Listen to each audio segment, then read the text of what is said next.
All right, so now we're going to graph f of x equals negative x cubed minus 4x squared minus 4x. And again, we start by finding x-intercepts. So I'm going to factor out an x. Each term has at least an x to give, and they're all negative, so we may as well factor out a negative x. So I factor out a negative x. That leaves me with a positive x squared, a positive 4x, and a positive 4. And then I'm going to factor x squared plus 4x plus 4.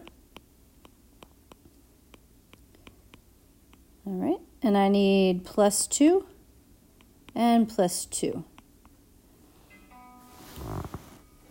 All right, so we have x equals 0, x equals negative 2, and x equals negative 2. But notice when we factored that, we got that repeated factor. So really we could write this as x plus 2 squared. And we know that's important for our multiplicity. So when we set negative x equal to 0, we get x equals 0. And we get x equals negative 2. But that's a multiplicity of 2. All right, so when I go give myself x-intercepts, I'm going to have an x-intercept at 0 and one at negative 2. But then I'm going to write myself a little note and remember that when we get to negative 2, it's going to behave like a parabola. It's going to come either up from below and just touch and turn around and have a little vertex moment there, or it's going to come down from above and have a little vertex moment at negative 2. All right, so we're just going to keep that on there to remind us. All right, next we are going to find y-intercept. So to find the y-intercept, we're just going to find f of 0, and this is like the last one. When you find f of 0, it is not exciting. Everything is 0.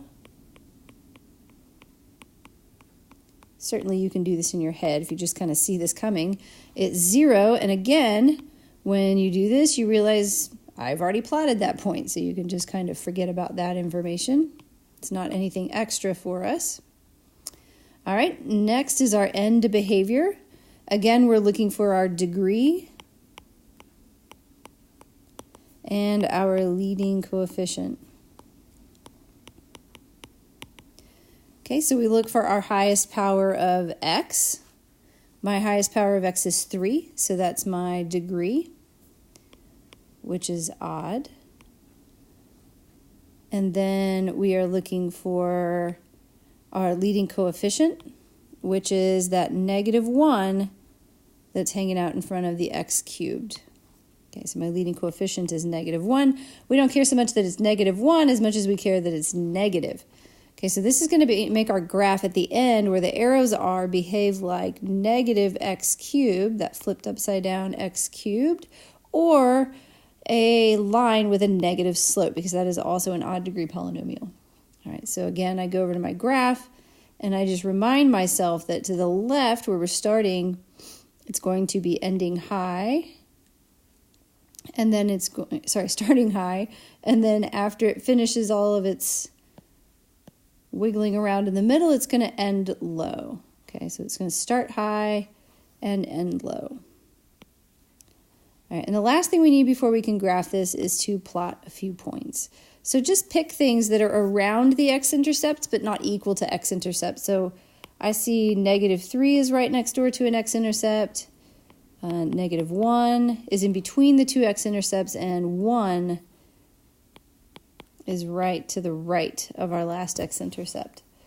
All right, and again, we're just going back up to the original function and finding negative 3 cubed minus 4 times negative 3 squared minus 4 times negative 3.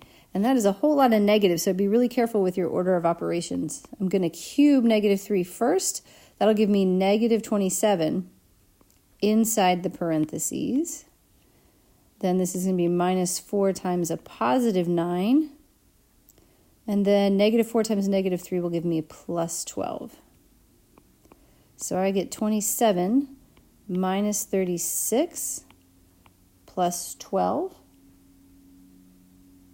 and that should give us 3. Yeah, negative 27 minus 36 gives you negative 9, plus 12 gives you 3. All right, so just be careful with your order of operations, and then f of negative 1 will give you 1 when you plug it into the function, and when you plug 1 in, you're going to get 3 again.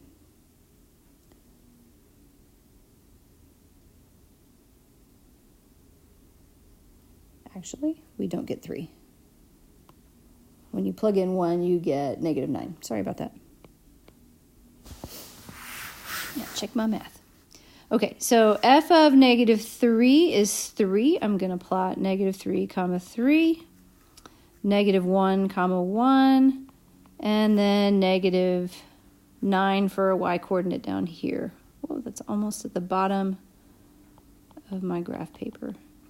It's below my logo there. All right, so we know we're going to start up high on the left, where my pink arrow shows me to start up high. We're going to come down. Okay, so I'm going to start up high. I'm going to be coming down towards this point I plotted. When I get to negative 2, I'm going to make it look like a parabola. Okay, it's going to look like a parabola. I'm going to go through that point. And then this one is a regular old intercept. I think I put my point down here at the wrong spot. That should have been at negative 1, negative 9. It should be down here. All right, so I'm going to head towards that point. That's a really steep graph.